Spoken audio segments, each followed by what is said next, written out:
નમસ્કાર. આજે આપણે ધોરણ 9માં 11મું કાવ્ય જે છે એની આપણે સમજૂતી મેળવવાની છે. તો સર્વપ્રથમ કાવ્યની સમજૂતી મેળવતા પહેલાં આપણે કાવ્યમાં આવતા શબ્દાર્થ જે છે એની માહિતી મેળવીએ. તો સર્વપ્રથમ કાવ્ય છે આપણું 11મું મરજીવિયા. કોને કહી શકાય?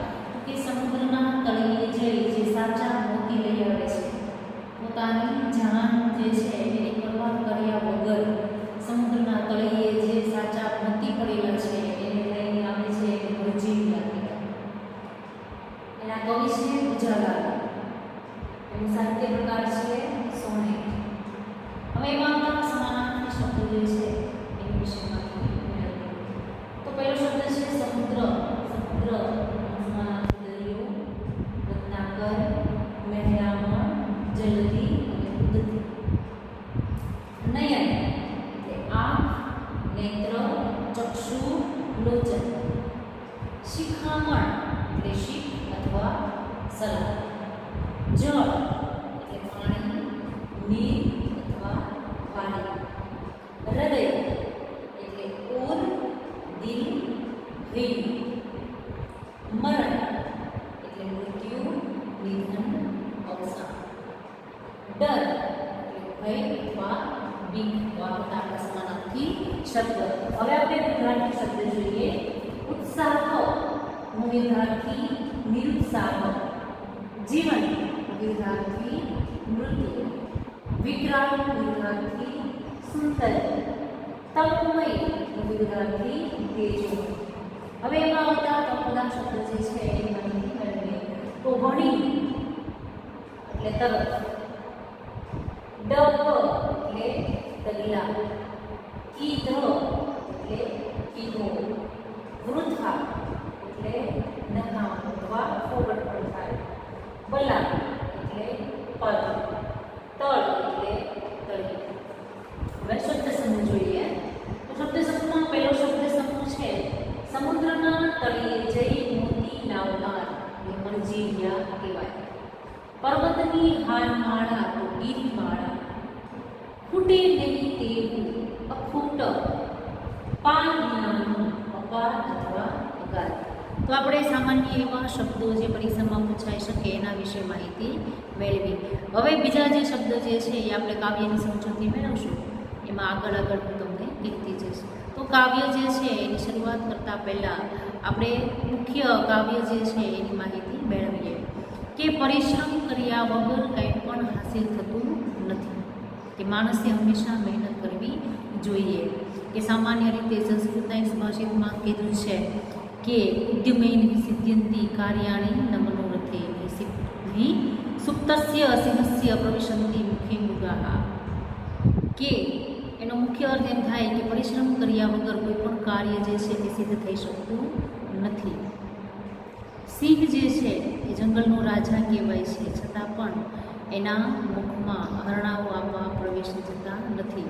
તો સામાન્ય રીતે આપણે માણસનું ઉદાહરણ લઈએ તો માણસ તરીકે આપણી પાસે બુદ્ધિ છે, કાર્ય કરવાની ક્ષમતા છે, છતાં પણ જો આપણે બેઠા બેઠા એમ માનતા હોય કે આપણને આપણું ભરણ પોષણ થઈ જશે, બીજા આપી જશે, હા કદાચ આપણી માટે બીજા કામ કરતા હોય આપણને આપી જાય, પણ આપણે જમવાનું તૈયાર હોય, આપણી સામે થાળી હોય તો એના ભોજન જે છે એ આપોઆપ મોઢામાં જતું નથી. એના માટે આપણે હાથ લંબાવી મુખમાં કોળિયા મૂકવા પડે છે. એવી જ રીતે મોઢામાં મૂક્યા પછી આપોઆપ ગળા નીચે ઉતરતો નથી અને ચાવવું પડે છે. ત્યારે પેટ જે છે એ આપણું ભરાય છે, આપણી ભૂખ સંતોષાય છે. તો આ કાવ્ય જે છે આ સામાન્ય રીતે એનું સાહિત્ય પ્રકાર સોનેટ છે. કાવ્ય જે છે એ સોનેટ ખૂબ નાનું છે, પણ એમાં ઘણું બધું કહી જાય છે કે જીવનમાં હંમેશા પરિશ્રમ જે છે એ કરવો જોઈએ. માણસ જ્યાં સુધી મહેનત ન કરે ત્યાં સુધી ક્યારેય કોઈ સુખ પ્રાપ્ત કરી શકતા નથી. અને જે મહેનત કરે છે એની મહેનત ક્યારેય ફોગટ જતી નથી. જે માણસ મહેનત કરે છે એ મહેનત ક્યારેય કોઈ માણસ જે છે એ દુઃખી નથી. મહેનત કરે છે એને કંઈક ને કંઈક પ્રાપ્ત થાય છે. તો હંમેશા મનોબળ જે છે એ મજબૂત રાખી, દ્રઢ રાખી અને કોઈ પણ કાર્ય જે છે એ કરવામાં આવે તો અવશ્ય સફળતા જે છે એ પ્રાપ્ત થાય છે. તો આવું કંઈક કાવ્ય જે છે એ આપણે જોઈએ. કે સમગ્ર કાવ્ય જે છે એમાં કે આપણે કવિ પરિચય જે છે એના વિશે સર્વપ્રથમ માહિતી મેળવીએ કે મરજીવિયા કે જે સમુદ્રના તળિયે છે સાચા મોતી લઈ આવે છે એને મરજીવિયા એવો શબ્દ કહેવાય. એના કવિ છે પૂજાલાલ. એમનો જન્મ 17/6/1901, એમનું અવસાન 27/12/1985. પૂજાલાલ રણછોડદાસ દલવાડીનું વતન આણંદ જિલ્લામાં આવેલું નાપા ગામ છે. પૂજાલાલના નામની સાહિત્ય કૃતિઓ લખેલી છે. તેઓ કવિ તરીકે જાણીતા છે. તેમને 1926થી શ્રી અરવિંદ આશ્રમ પુડુચેરીમાં વસવાટ કર્યો હતો. પારિજાત, પ્રભાત ગીત, શ્રી અરવિંદ વંદના, શ્રી અરવિંદ મહાપ્રભુ, સાવિત્રી પ્રશસ્તિ વગેરે કાવ્ય ગ્રંથોમાં શ્રી અરવિંદ દર્શનના અને અધ્યાત્મ ભાવના કાવ્યો છે. તેમણે પ્રદેશ પ્રેમ અને રાષ્ટ્ર પ્રેમના કાવ્યો પણ લખેલા છે. ગુર્જરી એ તેમનો સોનેટ કાવ્યનો સંગ્રહ છે. તેમણે બાળકાવ્યો અને કિશોર કાવ્યો પણ લખેલા છે. કે સામાન્ય કવિ જે છે એને પોતે કાવ્ય ક્ષેત્રે વધારે કામ જે છે એ કરેલું છે. ઘણા બધા કાવ્યો જે છે એ લખેલા છે અને પોતે બાળકાવ્યો અને કિશોર કાવ્યો પણ લખેલા છે. આથી આપણા કાવ્યના મુખ્ય કવિનો પરિચય. હવે આપણે જોઈએ કે સમગ્ર કાવ્ય આપણને શું કહેવામાં આવે છે. તો મરજીવિયા સોનેટ સ્વરૂપની કાવ્ય રચના છે. એનો સાહિત્ય પ્રકાર સોનેટ છે. સોનેટ 14 પંક્તિઓનું છંદમાં લખાતું કાવ્ય સ્વરૂપ છે. કોઈ પણ સોનેટ હોય એમાં 14 પંક્તિ હોય.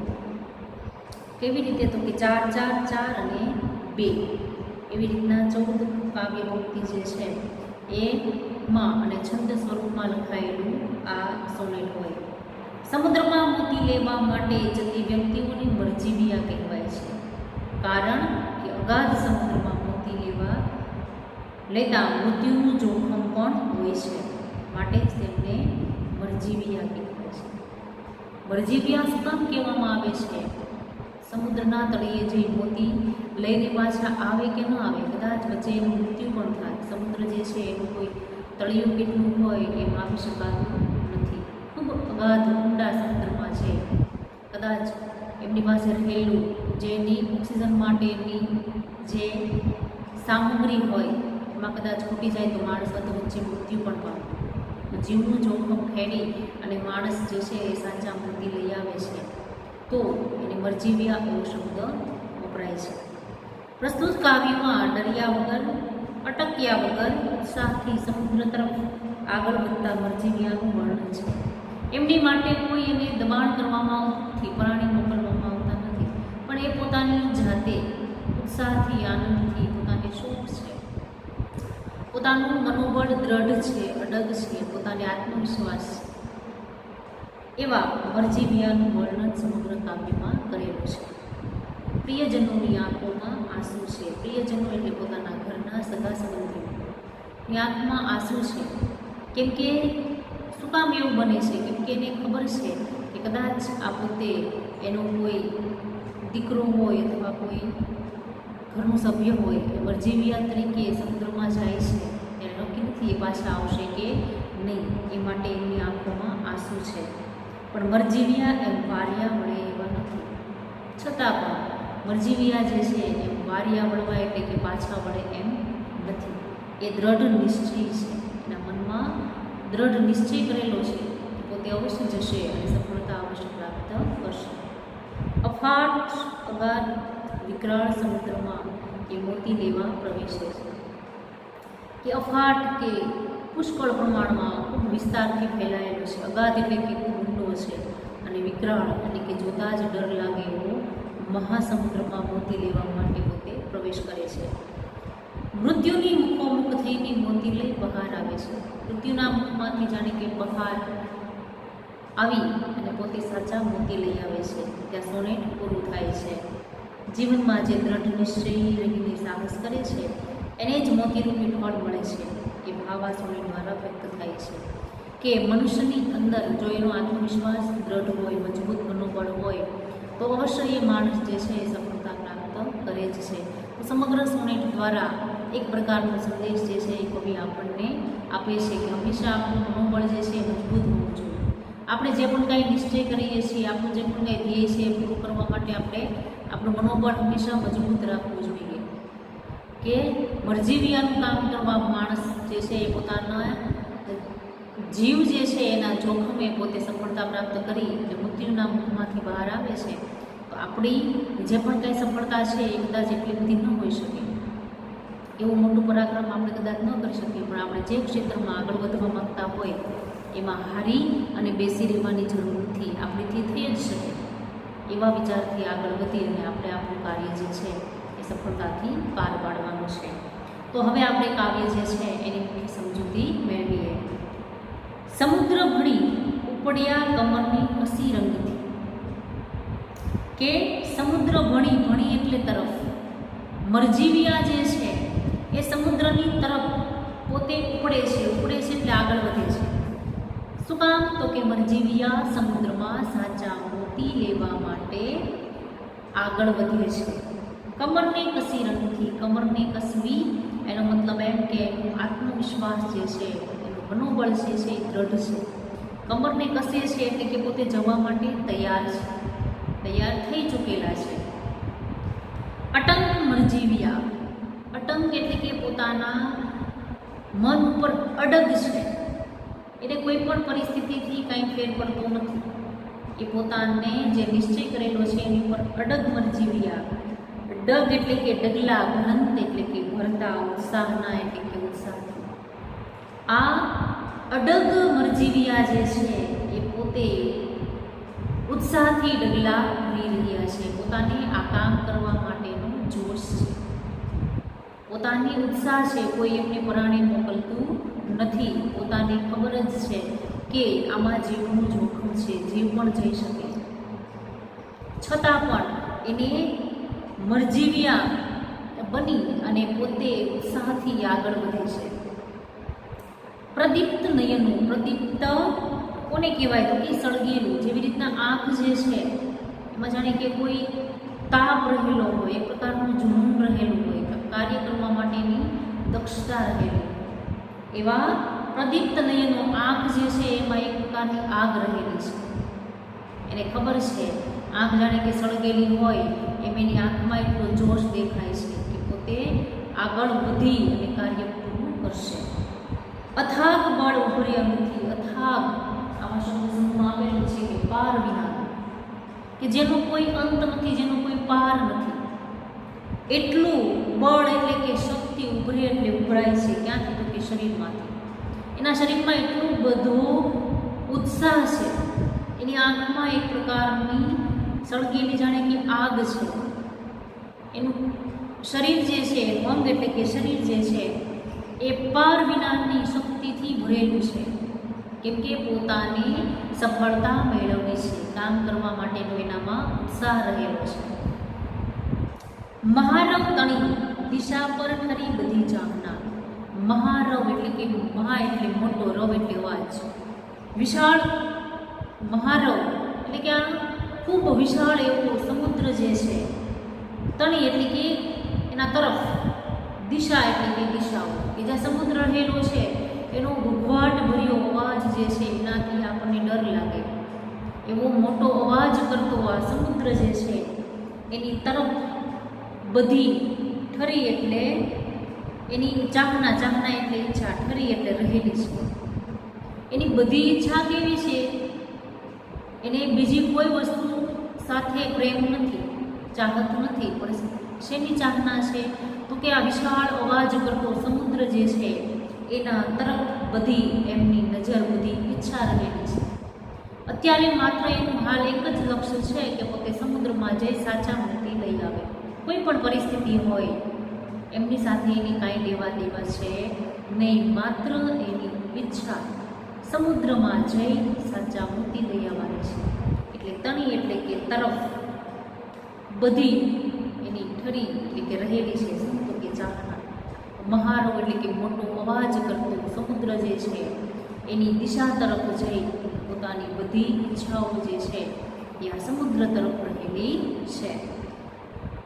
ડરિયા પ્રિયજન, જ્યારે એના પ્રિયજનોને ખબર પડી કે પોતાનું કોઈ ઘરનું સભ્ય છે એ મરજીવિયાનું કામ કરવા માટે જાય છે, સમુદ્રમાં સાચા મોતી લેવા જાય છે, તો આ વાત સાંભળી ડર્યા એટલે કે બીક લાગી. કોને? પ્રિયજનો, પોતાના ઘરના સભ્યોને, પોતાના કુટુંબને, પોતાના પરિવારને બીક લાગી.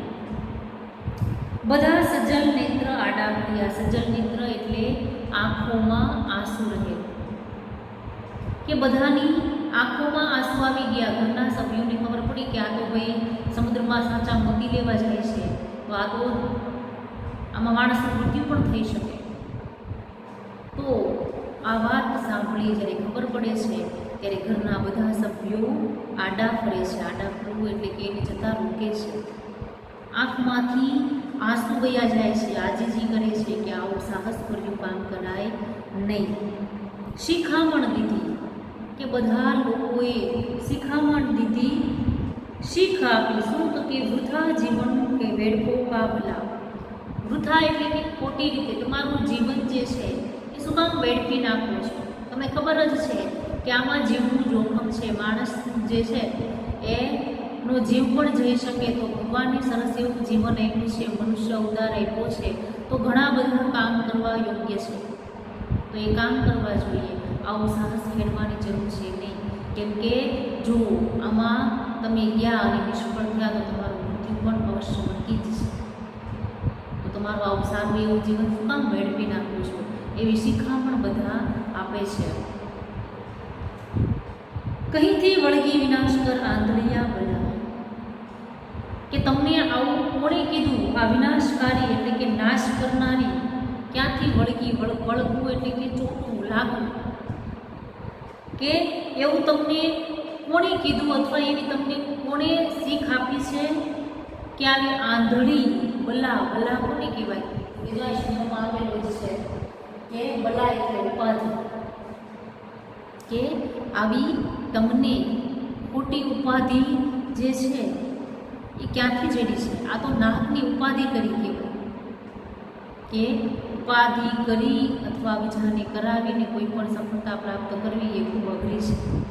તો ઘરના સભ્યો કહે છે કે આવી વિનાશ કરવાવાળી આંધળી બલા જે છે એ તમને ક્યાંથી લાગી? એમ કે આવી તમને કોને શિખામણ આપી કે આવું મરજીવિયાનું કામ કરવા જવાય? પરંતુ દ્રઢ નિશ્ચય નહીં છે મારી. આપણે ઘણું બધું કહેવામાં આવ્યું, છતાં પણ જેનો આત્મવિશ્વાસ અડગ છે, દ્રઢ નિશ્ચય છે, એ કોઈના વાળિયા એટલે કે પાછા વાળ્યા વળે એમ નથી. ગયા ગરજતા અફાટ વિકરાલ રત્નાકર, કે આ મરજીવિયા જે છે એ ગયા. ક્યાં ગયા? તો કે સમુદ્રની અંદર. કેવો સમુદ્ર છે? તો કે ગરજતા. ખૂબ સમુદ્ર જે છે એમાં મોજા મારતા હોય સમુદ્ર, તો એનો અવાજ જે છે એ કેવો હોય? તો કે વિકરાળ. રત્નાકર એટલે કે વિકરાળ એવા સમુદ્રની અંદર, અફાટ એટલે કે વિસ્તારમાં ફેલાયેલ, ઊંડા એવા સમુદ્રની અંદર આ મરજીવિયા ગયા. તરંગ ગિરિમાળ શા હૃદય ઉપરે આથડિયા, એટલે કે સમુદ્રમાં આપણે જોતા હોય તો મોજા મારે એટલે આપણને પાછો ધક્કો મારે.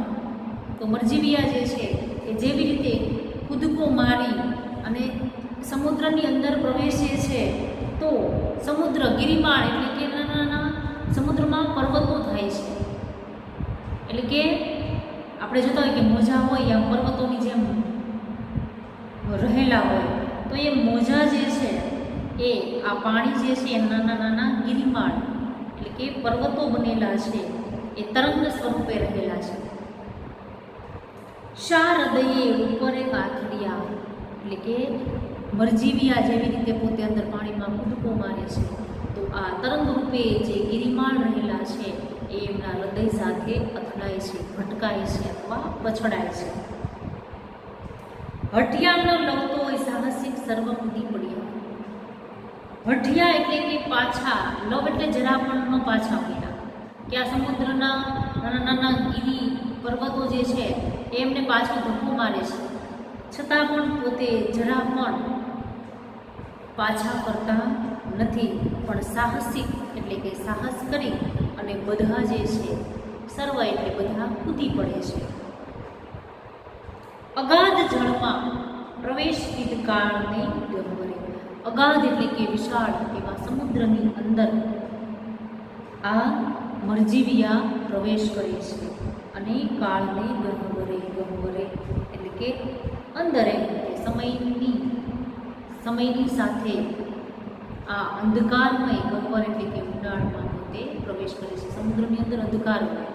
આપણે મરજીવિયાને ટીવીમાં ક્યારેક જોયા હોય તો એને માથા ઉપર એવી ટોર્ચ લગાવવામાં આવે કે એને આગળની દિશા ખબર પડે. પાછળ જે છે એને શ્વાસ લેવા માટેના જે બોટલ હોય લગાવેલી, અને સમુદ્રની અંદર એટલે કે અંધકારમય સમુદ્રની અંદર એ પ્રવેશ કરે છે.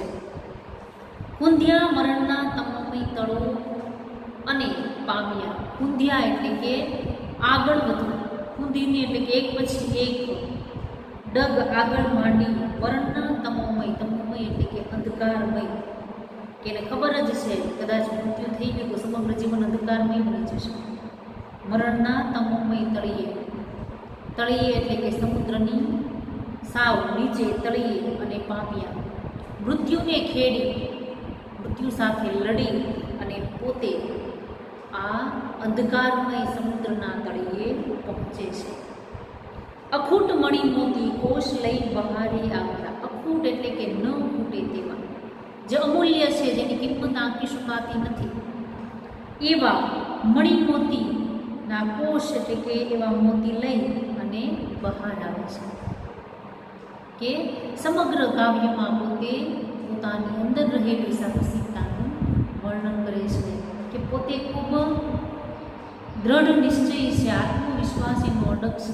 બીજાના કહેવા છતાં, સમજાવવા છતાં એને કોઈ અસર નથી અને પોતે હંમેશા સફળતા પ્રાપ્ત કરવા માગે છે. કે મૃત્યુનો ડર રાખ્યા વગર પોતે સમુદ્રના તળિયે જઈ સાચા મુક્તિ લઈ આવે છે. હવે આપણે ખાલી હું તમને સમજૂતી સ્વરૂપે ફરી પાછું કાવ્ય જે છે એ કહીશ, તમારે ધ્યાન રાખવાનું છે. ટૂંકમાં મરજીવિયા, કમરને કસવું એનો મતલબ એમ જ લેવાનું કે મૃત્યુના જોખમે પોતે શું કરે છે તો કે કમરને કસી રંગથી સમુદ્રમાં પોતે જવા માટે તૈયાર થાય છે. કમરને કસવી એટલે તૈયાર થવું કોઈ પણ કાર્ય કરવા માટે. સમુદ્રની તરફ આ મરજીવિયા આગળ વધે છે. પોતે પોતાના વિશ્વાસ ઉપર અટંક છે. પોતે અટંક મરજીવિયા ઉત્સાહથી ડગલા ભરી રહ્યા છે. એની આંખો જે છે એમાં એક પ્રકારનું સળગેલું શું છે તો કે જાણે કે અગ્નિ રહેલો છે. અથાગ બળ ઉભરી અંગથી એના શરીરમાં ક્યારે પણ પાર વિનાનું શક્તિ જે છે એ ભરાઈ રહી છે. સમુદ્રમાંથી જે એટલે કે મોટો અવાજ આવી રહ્યો છે એ તરફ એમની બધી ઈચ્છા રહેલી છે. જ્યારે એમના પ્રિયજનોને એટલે કે ઘરના સભ્યોને ખબર પડી કે આ વ્યક્તિ જે છે એ મરજીવિયા બની સમુદ્રના તળિયે જઈ સાચા મોતી લેવા માંગે છે, ત્યારે બધા આંખોમાં આંસુ લઈ અને એમની જવા માટે રોકે છે. બધાની આંખમાં આંસુ આવી જાય છે. શિખામણ આપે છે કે તમારું આવું સારું જીવન શું કામ ખોટું બેઠો છો? ક્યાંથી તમને આવી વિનાશકારી આંધળી રોગ જે છે, ઉપાધિ જે છે એ આવેલી છે? પરંતુ દ્રઢ નિશ્ચયી મરજીવિયા એ કોઈના કહેવાથી પાછા વળતા નથી. એ ગરજતા અફાટ એટલે કે વિશાળ એવા અંધકારમય સમુદ્રની અંદર પ્રવેશ કરે છે. આ સમુદ્રમાં પ્રવેશતાની સાથે પર્વતો સ્વરૂપે રહેલા આ તરંગો જે છે એ એમના હૃદય સાથે અથડાય છે. છતાં પણ સહેજે ઘટ્યા વગર સાહસિક રૂપે બધા કૂદી પડે છે. અગાધ એવા સમુદ્રમાં જઈ અને પોતે સમુદ્રના તળિયે પહોંચે છે. મરણની બીક રાખ્યા વગર મરણની ઘૂમતા એ આ અંધકારમય સમુદ્રના તળિયે પહોંચે છે. અખૂટ એટલે કે ન ખૂટે એવા મણિમોતી સાચા મોતી લઈ અને બહાર આવે છે. કે પોતાની અંદર રહેલો આત્મવિશ્વાસ છે, અંદર રહેલી શક્તિ છે, અડગ મનોબળ છે, એને લઈ અને પોતે સફળતા પ્રાપ્ત કરે છે. તો સમગ્ર કાવ્ય દ્વારા કવિ આપણને સમજૂતી આપે છે કે જો વ્યક્તિનું મનોબળ મજબૂત હોય, કોઈ પણ કાર્ય કરવા વ્યક્તિ સમર્થ હોય તો એમને પ્રયત્ન કરવાથી સફળતા અવશ્ય પ્રાપ્ત થાય છે. જે માણસ પરિશ્રમ કરે છે એ ક્યારેય પણ નિષ્ફળ જતો નથી, હંમેશા સફળતા પ્રાપ્ત કરે છે. તો માણસ તરીકે આ સોનેટ દ્વારા કવિ આપણને પરિશ્રમ કરવાનું મહત્ત્વ જે છે એ સમજાવે છે. તો જીવનમાં હંમેશા આગળ વધવા માટે, સફળતા મેળવવા માટે આત્મવિશ્વાસ જરૂરી છે અને વ્યક્તિનો દ્રઢ નિશ્ચય, મજબૂત મનોબળ, આત્મવિશ્વાસ હોવો જોઈએ, જેનાથી એ સફળતા પ્રાપ્ત કરી શકે છે. તો અહીંયા આપણું આ કાવ્ય જે છે એ પૂરું થાય છે.